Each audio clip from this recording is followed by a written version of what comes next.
Good afternoon mid day news కి స్వాగతం. నేను సుప్రియ. లంబోదర ఉత్సవ కమిటీ ఏర్పడి 3 ఏళ్లు గడిచిందని ఉత్సవ కమిటీ సభ్యులు తెలిపారు. ఈ సందర్భంగా లంబోదర గణేష్ ఉత్సవాలకు బుధవారం శ్రీకారం చుట్టారు. ఈ ఏడాది మహాగణపతి సర్బవాహన గండబేరుండ వినాయక అవతారంలో కొలువుదీరనున్నట్లు మీడియా సమావేశంలో సభ్యులు పేర్కొన్నారు. ఈ సంవత్సరం గణేష్ చతుర్థి పర్వదినాన్ని పురస్కరించుకొని మహాగణపతి శరభవాహన గండబేరుండ వినాయక అవతారంలో కొలువుదీరనున్నారని లంబోదర గణేష్ ఉత్సవ కమిటీ సభ్యులు నూకరాజు మదన్ కుమార్ రెడ్డి తెలిపారు. బుధవారం లంబోదర గణేష్ ఉత్సవాలకు శ్రీకారం చుట్టారు. ఈ సందర్భంగా ఏర్పాటు చేసిన మీడియా సమావేశంలో వారు మాట్లాడి కార్యక్రమ వివరాలు వెల్లడించారు. ఈ సందర్భంగా కార్పొరేటర్ నూకరాజు మదన్ కుమార్ రెడ్డి మాట్లాడుతూ లంబోదర ఉత్సవ కమిటీ ఏర్పడి 3 సంవత్సరాలు గడిచిందన్నారు.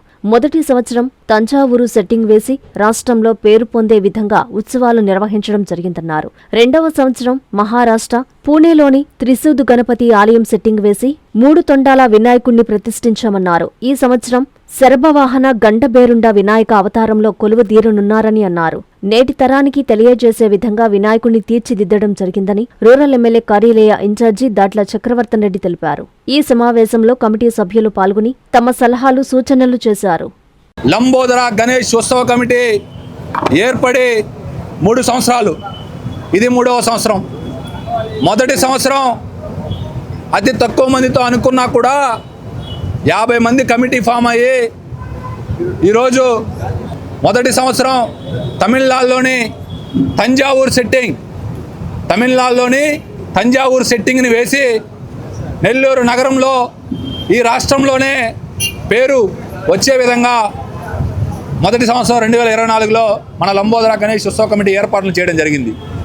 ఇక 2025 మీ అందరికీ తెలుసు, మహారాష్ట్ర పూణేలోని త్రిశూద్ గణపతి ఆలయం చరిత్ర నెల్లూరు నగరంలో ఉన్నటువంటి ప్రజలకు 90% తెలియనటువంటి గుడిని నెల్లూరు నగరానికి తీసుకొని వచ్చి ఆ గుడి సెట్టింగ్ వేసి 3 తొండాల వినాయకుడు నెమలి వాహనం ఆ వినాయకుడిని తీసుకుని వచ్చి 2025 లంబోదర గణేష్ ఉత్సవాలు జరపడం జరిగింది.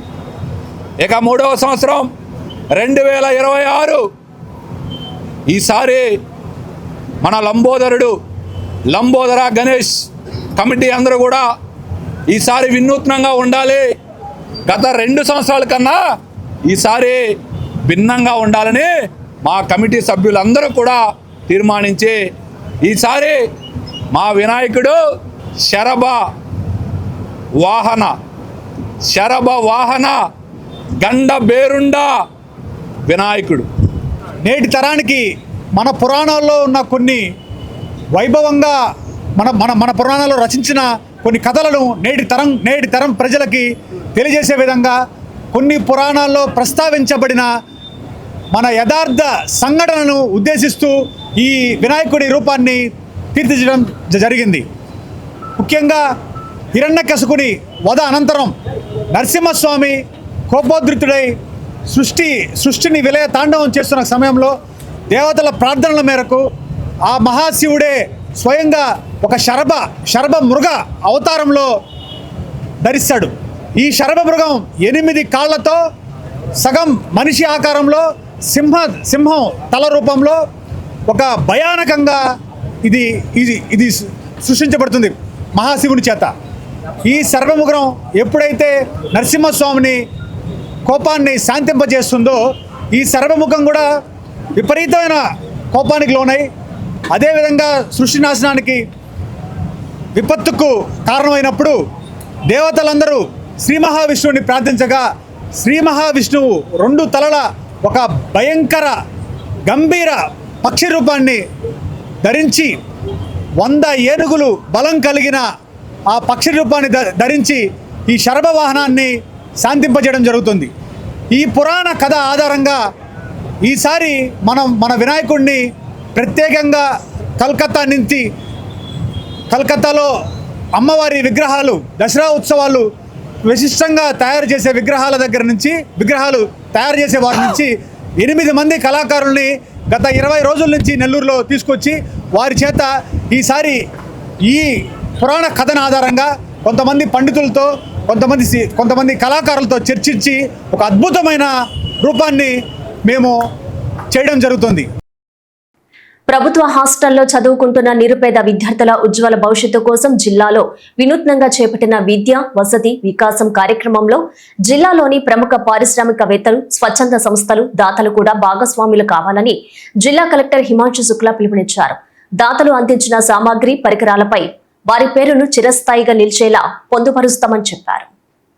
ప్రభుత్వ హాస్టళ్లలో చదువుకుంటున్న నిరుపేద విద్యార్థుల ఉజ్వల భవిష్యత్తు కోసం జిల్లాలో వినూత్నంగా చేపట్టిన విద్య, వసతి, వికాసం కార్యక్రమంలో జిల్లాలోని ప్రముఖ పారిశ్రామికవేత్తలు, స్వచ్ఛంద సంస్థలు, దాతలు కూడా భాగస్వామ్యులు కావాలని జిల్లా కలెక్టర్ హిమాంశు శుక్లా పిలుపునిచ్చారు. దాతలు అందించిన సామాగ్రి, పరికరాలపై వారి పేరును చిరస్థాయిగా నిలిచేలా పొందుపరుస్తామని చెప్పారు. నెల్లూరు కలెక్టరేట్లోని తిక్కన ప్రాంగణంలో విద్య, వసతి, వికాసం కార్యక్రమాన్ని కలెక్టర్ లాంఛనంగా ప్రారంభించారు.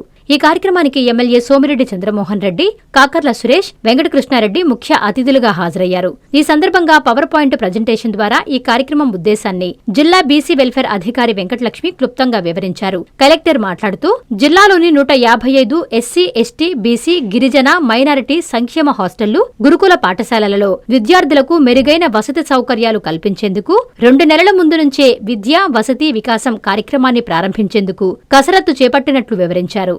పేద బిడ్డలకు మంచి చేసే ఈ కార్యక్రమంలో ప్రతి ఒక్కరూ తమ వంతు తోడ్పాటును అందించాలని కలెక్టర్ పిలుపునిచ్చారు. ఈ కార్యక్రమంలో DRO Vijay Kumar, deputy collector Keshavardhan Reddy, BC welfare అధికారి వెంకటలక్ష్మి, ఎస్సీ వెల్ఫేర్ అధికారిని శోభారాణి, ట్రైబల్ వెల్ఫేర్ అధికారి సుజాత, సంక్షేమ హాస్టళ్ల అధికారులు, సిబ్బంది పాల్గొన్నారు. పిల్లల్ని హాస్టల్ పంపించడం ఎవరికి కూడా ఇష్టం ఉండదు. అంటే సొంత పిల్లల్ని ఆ అమ్మ కానీ ఫాదర్ కానీ చూసుకోవాలి. ఎప్పుడు కూడా బయట పంపించినప్పుడు చాలా భయం ఉంటుంది. ఏదో వర్కౌట్ అవ్వట్లేదు, మా దగ్గర సరైన పరిస్థితి లేదు, కానీ అప్పుడే మాత్రమే ఇంటి నుంచి వేరే ఇంటికి పంపడం జరుగుతుంది. అక్కడికి పంపించినప్పుడు చాలా హెవీ హార్ట్తో ఒక మదర్ పిల్లల్ని పంపడం జరుగుతుంది. అక్కడే ఫెసిలిటీ సరిగా లేనప్పుడు చాలా ఫీల్ అవుతారు. సో ఆ నేపథ్యంలో మీకు అన్ని తెలుసు, ఇప్పుడు SC, ST, BC and minority welfare hostels జిల్లాలో నడపడం జరుగుతున్నాయి. మీ దగ్గర ఉన్న పొటెన్షియల్ వరకు మీరు చాలా ఎఫర్ట్ పెడుతున్నారు, కానీ మేము ఒక అనాలిసిస్ చేసాం. అనాలిసిస్ చేసినప్పుడు చాలా గ్యాప్స్ వచ్చినాయి. బ్రాడ్గా ఏం చేసామంటే జిల్లాలో 155 హాస్టల్స్ ఉన్నాయి. ఈ హాస్టల్స్లో ప్రజెంట్ స్టేటస్ ఏంటి, ఇన్ఫ్రాస్ట్రక్చర్ పరంగా, యూటిలిటీ పరంగా. సో ఈ requirements, infrastructure needs and utility needs కింద 2 భాగాల్లో డివైడ్ చేయడం జరిగింది. సో 5 minutesలో మన దీంట్లో BC welfare, SC welfare, ST welfare, minority అందరూ ఉన్నారు. కానీ బీసీ వెల్ఫేర్ మేడంని నేను నోడల్గా పెట్టాము. ఆవిడ కొంత ఇంట్రెస్ట్ కూడా తీసుకుంటున్నారు. ఈరోజు అన్ని ఇంజనీరింగ్ వాళ్ళు కూడా ఇక్కడ వచ్చి ఉన్నారు. తర్వాత జిఎస్టీ డిపార్ట్మెంట్, మైన్స్ డిపార్ట్మెంట్ వాళ్ళందరూ కూడా, ఇండస్ట్రీ డిపార్ట్మెంట్ కూడా వచ్చి ఉన్నారు. మీ అందరు దీంట్లో పాత్ర ఉంటుంది. దయచేసి నెక్స్ట్ 15-20 minutes మీరు కోఆపరేట్ చేస్తే మీకు కన్సెప్ట్ అర్థం అవుతుంది, మీరు మోటివేట్ కూడా అవుతారు. ఇది ఒక నోబల్ కాజ్. మనం అందరూ అన్ని పని చేస్తాం, కానీ this is something we are doing for the future of the state. And అది కూడా they are very talented kids, కానీ వాళ్ళ పేరెంట్స్ దగ్గర అంత అవకాశం లేదు, సౌకర్యం లేదు, కాబట్టి వెనకాల వాళ్ళకి కాల్సిన. సో సివిల్ వర్క్స్లో ఈ 5-6 ఐటమ్స్ చేస్తే 13.92 crores. రాష్ట్రంలో గురుకుల పాఠశాలలు ప్రవేశపెట్టిన ముఖ్యమంత్రి ఎన్టీఆర్ది గురుకులం బ్రాండ్ అని సర్వేపల్లి ఎమ్మెల్యే సోమిరెడ్డి చంద్రమోహన్ రెడ్డి అన్నారు. ముత్తుకూరు మండల కేంద్రంలోని గురుకుల పాఠశాలను టీడీపీ నాయకులతో కలిసి ఎమ్మెల్యే పరిశీలించారు. సైన్స్ ఫేర్ ని ఆయన తిలకించి విద్యార్థుల్ని అభినందించారు. 1984లో రాష్ట్రంలో గురుకుల పాఠశాలలు ప్రవేశపెట్టిన ముఖ్యమంత్రి ఎన్టీఆర్ది గురుకులం బ్రాండ్ అని సర్వేపల్లి ఎమ్మెల్యే సోమిరెడ్డి చంద్రమోహన్ అన్నారు. నెల్లూరు జిల్లా ముత్తుకూరు మండల కేంద్రంలోని గురుకుల పాఠశాలను టీడీపీ మండల అధ్యక్షుడు నీలం మల్లికార్జున యాదవ్, ప్రధాన కార్యదర్శి మాచిరెడ్డి శ్రీధర్ రెడ్డి, టీడీపీ సీనియర్ నాయకులు ఈదూరు రామ్మోహన్ రెడ్డి తదితరులతో కలిసి ఎమ్మెల్యే పరిశీలించారు. ఈ సందర్భంగా ఏర్పాటు చేసిన సైన్స్ ఫేర్ ని ఆయన తిలకించారు. అనంతరం ఏర్పాటు చేసిన సభలో ఎమ్మెల్యే చంద్రమోహన్ రెడ్డి మాట్లాడుతూ 78 లక్షల రూపాయల వ్యయంతో ముత్తుకూరు గురుకుల పాఠశాలలో 2 డార్మెంటరీల మరమ్మతులు, ప్రహరీ గోడ నిర్మాణం చేపట్టనున్నామని చెప్పారు. 38 కోట్ల రూపాయలతో జిల్లాలో వెల్ఫేర్ హాస్టల్లో అభివృద్ధి పనులకు కలెక్టర్ శ్రీకారం చుట్టారని, నియోజకవర్గంలో ఉన్న ప్రభుత్వ హాస్టల్స్ కు ప్రభుత్వ ప్రైవేటు భాగస్వామ్యంతో మెండుగా వసతులు కల్పిస్తామని సోమిరెడ్డి వెల్లడించారు. అనంతరం ఎరుకుల కాలనీ ఇంటింటికి తెలుగుదేశం కార్యక్రమంలో పాల్గొని కూటమి ప్రభుత్వ సంక్షేమ కరపత్రాలను అందజేసి వారి సమస్యలను అడిగి తెలుసుకున్నారు. ఈ కార్యక్రమంలో తెలుగు యువత మండల అధ్యక్షుడు రాగాల శివకృష్ణ, మత్స్యకార విభాగం నియోజకవర్గ అధ్యక్షుడు అక్కయ్యగారి ఏడుకొండలు, సుంకర శ్రీనివాస యాదవ్, బొలిగర్ల శ్రీనివాస యాదవ్, షఫీవుల్లా తదితరులు పాల్గొన్నారు. 155 హాస్టల్స్ ఇంక్లూడింగ్ రెసిడెన్షియల్ స్కూల్స్, వాటికి ఇమ్మీడియట్ రిక్వైర్మెంట్స్, ఈ డార్మెంటరీలు, ఏదైనా కాంపౌండ్ వాల్ లేనివి, ఇటువంటివన్నీ కలిపి 38 crores ఆల్మోస్ట్ టోటల్ జిల్లాకు కలిపి. దాంట్లో ఈ రెసిడెన్షియల్ స్కూల్కి, ముత్తుకూరు గురుకుల పాఠశాలకి రిపేర్స్, స్లాబు, ప్రహరీ, bathrooms, drainage, flooring repairs, doors, తలుపులు, కిటికీలు, కిచెన్ సెల్ఫీలు, వీటి వరకు 78 lakhs 78 లక్షలు మార్నింగ్ మేము ప్రపోజ్ చేసిన ఆల్మోస్ట్ అప్రూవల్ అయిపోతాయి. అది mining, district mining mineral fund కానీ, సిఎస్ఆర్ ఫండ్స్ కానీ, ఎవరైనా దాతలు ముందుకు వచ్చేవాళ్ళు కానీ అన్నిటికి కలిపి ఆ 38 crores మొబిలైజ్ చేయాలని చెప్పేసి నిర్ణయం తీసుకున్నాం. టీడీపీ నేత ఇంతా మల్లారెడ్డిపై కోవూరు వైసీపీ నేతలు తీవ్ర ఆగ్రహం వ్యక్తం చేశారు. ప్రసన్నకుమార్ రెడ్డిని విమర్శించే నైతిక హక్కు మల్లారెడ్డికి లేదని మండిపడ్డారు. కోవూరులో మీడియాతో మాట్లాడుతూ కళ్ళు చత్తారు వచ్చినట్లుందని, మంచి కళ్లద్దాలు పెట్టుకుని చూసి మాట్లాడాలని హితో పలికారు.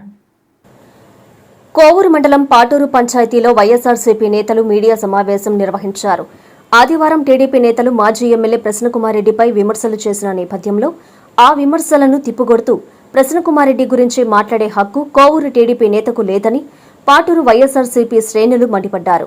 ఈ కార్యక్రమంలో గ్రామ వైసీపీ నేతలు మాట్లాడుతూ ప్రసన్నకుమార్ రెడ్డిని విమర్శించే స్థాయి నీది కాదని, కోవూరు టీడీపీ నేత నోరు అదుపులో పెట్టుకుని మాట్లాడితే బాగుంటుందని హెచ్చరించారు. పాటూరు గ్రామంలో ఎన్నికలప్పుడే పార్టీలని, ఎన్నికల అనంతరం అందరం కలిసికట్టుగా ఉంటామని, ఇక్కడ గొడవలు సృష్టించవద్దని టీడీపీ నేతకు సూచించారు. ఎవరు హయాంలో పాటూరు గ్రామంలో అభివృద్ధి చేశారో అన్ని పార్టీల వాళ్లము కూర్చొని చర్చించుకుందాం రా అని తెలిపారు. టీడీపీ నేత ఇంతా మల్లారెడ్డిపై తీవ్రస్థాయిలో మండిపడ్డారు. కళ్ళు చత్తారం వచ్చినట్లుంది, మంచి కళ్లద్దాలు పెట్టుకుని చూసి మాట్లాడమని ఎద్దేవా చేశారు. ఈ కార్యక్రమంలో ఎంపీటీసీ విజయసేనారెడ్డి, వైసీపీ నేతలు, కార్యకర్తలు పాల్గొన్నారు. నెల్లూరు జిల్లా కాంగ్రెస్ కమిటీ అధ్యక్షుడు నారపరెడ్డి కిరణ్ కుమార్ రెడ్డి రాష్ట్ర గవర్నర్ను కలిశారు. దేశంలో నీటి పరీక్షలపై జరుగుతున్న వివాదాలపై గవర్నర్కు వినతి పత్రం అందజేశారు. గత 10 ఏళ్లలో నీటి నిర్వహణ అస్తవ్యస్తంగా ఉందని కిరణ్ కుమార్ రెడ్డి ఆరోపించారు. నెల్లూరు జిల్లా కాంగ్రెస్ కమిటీ అధ్యక్షుడు నారపరెడ్డి కిరణ్ కుమార్ రెడ్డి రాష్ట్ర గవర్నర్ను కలిశారు. రాష్ట్రంలో, దేశంలో నీటి పరీక్షలపై జరుగుతున్న వివాదాలపై గవర్నర్కు వినతి పత్రం అందజేశారు. ఈ సందర్భంగా కిరణ్ కుమార్ రెడ్డి మాట్లాడుతూ గత 10 ఏళ్లలో నీటి నిర్వహణ అస్తవ్యస్తంగా ఉందన్నారు. ఈ సంవత్సరం నీటి పరీక్షకు 22 లక్షల మంది రాయిగా వారిలో సగం మందినే క్వాలిఫై చేస్తామన్న చందంగా వ్యవహరిస్తున్నారని అన్నారు. ఈ ప్రభుత్వంలో నీటి పరీక్షను 1 నేషన్ 1 ఎగ్జామ్ పేరుతో ఐసీయూలోకి పంపారన్నారు. నీట్ పరీక్ష పేరుతో 100 కోట్లు దండుకున్నారని అన్నారు. ఆరోపణలు ఎదుర్కొంటున్న ఒక ప్రైవేటు కళాశాలకు జవాబు పత్రాల స్కానింగ్ చేసే కాంట్రాక్టు ఇవ్వడం ఎంతవరకు సబబని అన్నారు. ప్రకాశం జిల్లా ఉలవపాడు మండలం చాగొల్లు గ్రామంలో విషాద ఘటన చోటు చేసుకుంది. మద్యం మత్తులో ఇద్దరి మధ్య జరిగిన చిన్నపాటి వాగ్వాదం ఘర్షణకు దారితీసింది. ఈ క్రమంలో నర్త అభిలాష్ అనే వ్యక్తి కత్తితో మెండ కోటయ్య మెడపై దాడి చేశారు. దీంతో తీవ్ర గాయాలతో కోటయ్య అక్కడికక్కడే మృతి చెందాడు. ప్రకాశం జిల్లా ఉలవపాడు మండలం చాగులు గ్రామంలో మంగళవారం విషాద ఘటన చోటు చేసుకుంది. మద్యం మత్తులో ఇద్దరి మధ్య జరిగిన చిన్నపాటి వాగ్వాదం ఘర్షణకు దారితీసింది. ఈ క్రమంలో నత్త అభిలాష్ అనే వ్యక్తి కత్తితో మెండ కోటయ్య మెడపై దాడి చేశారు. దీంతో తీవ్ర గాయాలతో కోటయ్య అక్కడికక్కడే మృతి చెందాడు. సమాచారం అందుకున్న ఎస్ఐ సుబ్బారావు పోలీసు సిబ్బందితో ఘటనా స్థలానికి చేరుకొని పరిశీలించారు. కేసు నమోదు చేసి దర్యాప్తు చేపట్టారు. శ్రీకాళహస్తీశ్వర ఆలయంలోని చెంగల్వరాయ స్వామివారి బ్రహ్మోత్సవాలు అత్యంత వైభవంగా జరుగుతున్నాయి. ఉత్సవాల్లో భాగంగా స్వామి అమ్మవార్లు రావణాసుర వాహనంపై భక్తులను కనువిందు చేశారు. భక్తులు విశేషంగా పాల్గొని స్వామి అమ్మవార్లను దర్శించి తరించారు. శ్రీకాళహస్తీశ్వర స్వామివారి దేవస్థానం అనుబంధ ఆలయమైన శ్రీ చెంగల్రాయ స్వామివారి బ్రహ్మోత్సవాలు వైభవంగా కొనసాగుతున్నాయి.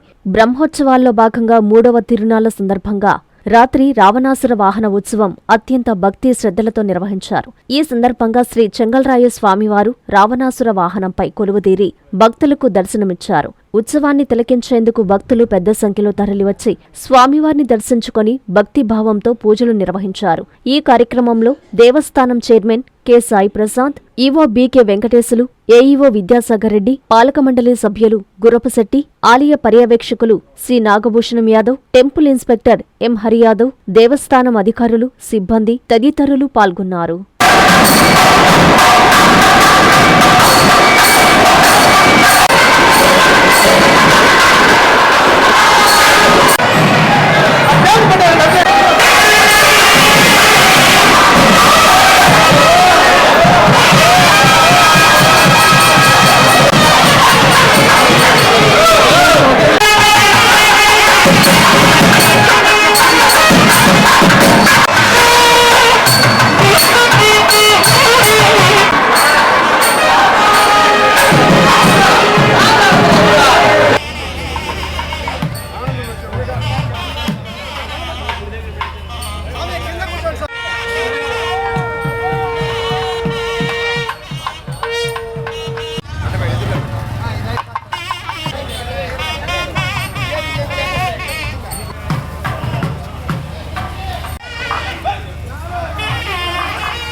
పుంగనూరు మండలంలో ఆషాఢమాసం పురస్కరించుకొని పట్టాలమ్మ ఆలయంలో భక్తి శ్రద్ధలతో విశేష పూజలు నిర్వహించారు. పత్తింగారపల్లి సమీపంలోని ఆలయానికి ఎన్ఎస్పేటకు చెందిన మహిళలు డప్పు వాయిద్యాల నడుమ శిరస్సుపై దీపాలు ధరించి సాంప్రదాయబద్ధంగా ఊరేగింపుగా చేరుకున్నారు. అమ్మవారికి ప్రత్యేక పూజలు, మహామంగళహారతులు నిర్వహించి నైవేద్యాలు సమర్పించారు. అన్నమయ్య జిల్లా పుంగనూరు మండలంలో ఆషాఢమాసం సందర్భంగా శ్రీ పటాలమ్మ ఆలయంలో భక్తి శ్రద్ధలతో విశేష పూజలు నిర్వహించారు. పత్తింగారపల్లి సమీపంలోని ఆలయానికి ఎన్ఎస్పేటకు చెందిన మహిళలు డప్పు వాయిద్యాల నడుమ శిరస్సుపై దీపాలు ధరించి సాంప్రదాయబద్ధంగా ఊరేగింపుగా చేరుకున్నారు. అమ్మవారికి ప్రత్యేక పూజలు, మహామంగళహారతులు నిర్వహించి నైవేద్యాలు సమర్పించారు. అనంతరం పుంగనూరు పట్టణం పరిసర గ్రామాల ప్రజల శ్రేయస్సు, సకాలంలో వర్షాలు కురిసి పాడి పంటలు సమృద్ధిగా పండాలని, ప్రజలందరూ సుఖ సంతోషాలతో ఉండాలని ప్రత్యేక ప్రార్థనలు చేశారు. గత 5 దశాబ్దాలుగా కొనసాగుతున్న ఈ ఆచారాన్ని ప్రతి ఏడాది ఆషాఢ మాసంలో భక్తి శ్రద్ధలతో నిర్వహిస్తున్నట్లు నిర్వాహకులు తెలిపారు.